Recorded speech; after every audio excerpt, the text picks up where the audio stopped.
여러분 지난 영상에서 무조건적인 엄마표 학습에 대한 여러 가지 문제점에 대해서 한번 나누었었죠.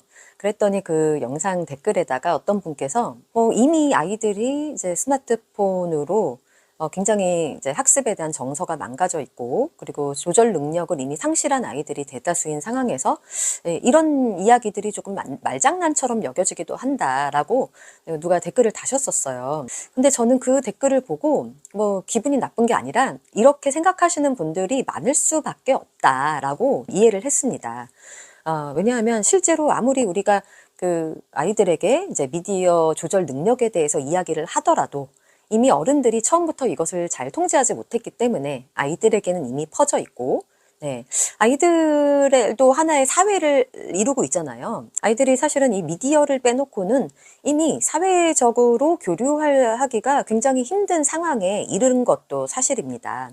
물론 이거를 허용해야 된다라는 것은 아니지만, 지난번에 말씀드린 대로 우리가 그 조절 능력을 키우도록 노력하는 그 과정 자체가 굉장히 의미 있고 중요한 일이기는 하지만, 단숨에 해결되지 않는다고 하더라도 우리가 이것에 대해서 너무 걱정하거나 불안해하지 말고 이것을 그냥 있는 그대로 받아들이고 꾸준히 노력하자라는 차원에서 지난 영상이 촬영이 되었던 것이죠.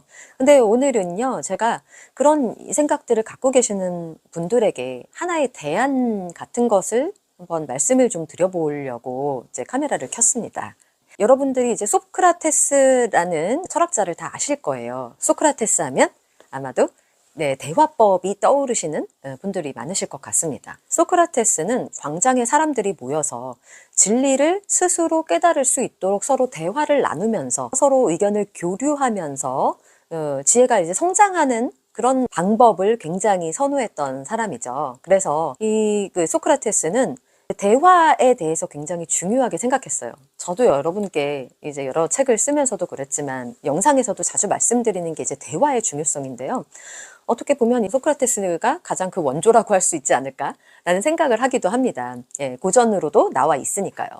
그런데 이 소크라테스가 책이란 것이 세상에 나왔을 때 굉장히 견제하고 이렇게 좋아하지 않았다고 합니다. 이유가 무엇일까요?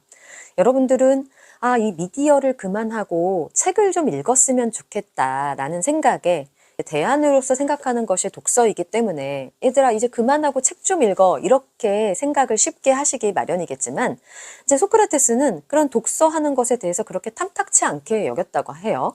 왜냐하면 독서는 어떻게 보면은 남의 생각을 그냥 소비하는 것에 가깝습니다. 그러니까 우리가 이제 수능을 준비하거나 이제 문해력을 위해서 우리가 공부를 할 때에도 가장 본질은 뭐냐면 글을 쓴 이의 생각이 무엇인지 우리가 잘 이해하고 파악하는 것이 목적이 되겠죠. 물론 이것조차 되지 않아서 어려움을 느끼고 학생들이 여기에 대해서 많은 교육 전문가들 분들께서 말씀을 하시지만, 어떻게 보면은 이 독서라는 것은 사람이 뭔가 지적으로 성장하는데 혹은 생각이 깊어지고 지혜가 자라는 데 있어서 좀 한정적인 것에 지나지 않습니다. 그러니까 독서만 할 경우를 말씀을 드리는 거예요. 그래서 소크라테스는 그런 생각을 했던 것이죠. 남이 쓴 글을 계속 읽기만 하고 그 남이 쓴 글을 소비만 한다라는 것은 사람이 성장하는데 그렇게 도움이 되지 않을 수 있다라는 생각에 굉장히 견제했던 그런 입장을 취했던 것입니다. 게다가 여러분들이 이제 쇼펜하우어라는 철학자의 이름을 또 들어보셨을 텐데요. 그는 그의 책 문장론에서 이런 이야기를 했어요. 독서는 타인에게 자신의 생각을 떠넘기는 행위이다. 책을 읽는 동안 우리는 타인이 밟았던 생각의 과정을 더듬는 데 지나지 않는다. 글씨 쓰기 연습을 하는 학생이 선생이 연필로 그려준 선을 붓으로 따라가는 것과 비슷하다. 이렇게 이야기를 했었습니다. 그러니까 방금 제가 드렸던 말씀하고 뭔가 이제 연장선상에서 여러분들이 이해하실 만한 문구인 것 같아요. 그래서 우리의 교육에 대해서 여러 가지 이제 비판적인 사고로 말씀들이 굉장히 많은데요. 어떻게 보면 가장 본질적인 비판적인 시각이 바로 이런 메시지인 것 같아요. 그러니까 아이들이 이제 읽는 것에만 너무나도 몰입하고 그 저자, 글을 쓴 사람의 의도와 본질만 따라가는 그런 방식의 교육에만 치우치다 보니까 정작 이 소크라테스가 추구했던 서로 상호 간의 수평적인 관계 속에서 이제 말을 주고받으면서 변증을 하고, 그리고 이제 자신의 생각을 서로 나누면서 지혜가 성장하는 그런 방식과는 뭔가 맞지가 않는 거죠. 그래서 사실은 교육에 대해서 가장 걱정하시고 가장 많은 우려를 표하시는 교육 전문가분들의 입장이 바로 이런 것과 같다고 할 수가 있습니다. 그래서 최근에 이제 IB 교육에 대해서도 많은 말씀들이 있었는데요. 근데 이번에도 어쨌든 입시 개편 안에서 우리가 실질적으로 우리의 생각을 표현하는 능력을 어떻게 이 공교육 과정에 들어올 수가 있을지에 대해서 많은 그러니까 사교육에 대한 우려 때문에 이것이 이번에도 관철되지가 않아서 조금 어려운 측면은 있습니다만, 소크라테스 때부터 계속해서 굉장히 중요한 교육의 가치로서 전해져 내려오는 이 덕목에 대해서 자신의 생각을 나누고 표현하고, 그리고 질문과 대답을 통해서 사람의 사고력이 성장하는 이런 교육 방향이 참 중요한 건데, 과거에 우리의 교육에서 한 발짝 더 나아가지 못했다라는 점에서 안타까움이 존재하지만요. 이런 말씀을 제가 왜 드리느냐면, 사실은 우리가 미디어 때문에 많은 고민을 하고 있고, 거기에 대한 대안으로서 부모님들이 우리 아이들에게 자꾸 이렇게 시키고 싶으신 것이 가장 중요한 것이 독서나 입시 공부일 것입니다. 그런데 어떻게 보면은 인류사에서, 그리고 우리나라를 제외한 모든 나라에서 현재 가장 중요한 교육의 가치로서 말을 하고 있는 자기 생각을 표현하는 능력, 이런 진정한 자기 자신의 어떤 언어력을 위해서는 사실은 이런 것들이 바람직한 방향으로 나아가지 못하고 있다라는 그런 한계점을 가지고 있어요.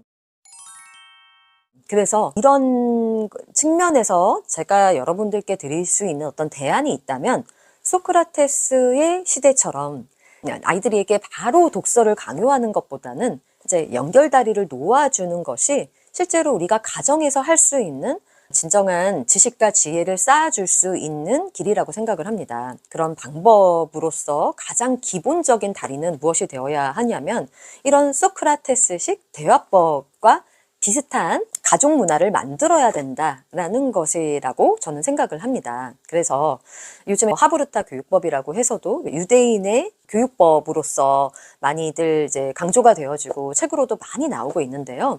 어떻게 보면 가장 원조 같은 것이죠. 그래서 아이들이 뭔가 질문을 하거나 뭔가 생각을 표현했을 때 이제 부모님들이 이제 소크라테스도 그랬다고 하는데 자신의 무지를 먼저 인정했다고 해요. 엄마는 그 부분에 대해서 네가 말한 거에 대해서 엄마도 잘 모르겠는데, 제가 평소에 많이 드렸던 말씀이잖아요. 그러니까 엄마표 영어도 너무 엄마가 잘하는 경우보다는 제가 모르는 경우에 아이에게 물어보면서 같이 가는 방법이 있다라고 말씀드렸던 것처럼, 이것도 똑같은 거죠. 그래서 우리가 아이에게 바로 독서를 하라 그러는 것이 얼마나 그 편차가 심해요. 미디어를 하다가 바로 독서를 하라는 것이. 그럴 때 우리가 그 미디어 문화를 가지고 소재를 삼아서 이렇게 대화를 나누는 것부터 시작해야 하는 것이 그 가장 기초적인 첫 번째 우리가 취할 수 있는 방법이 아닐까라는 생각을 합니다.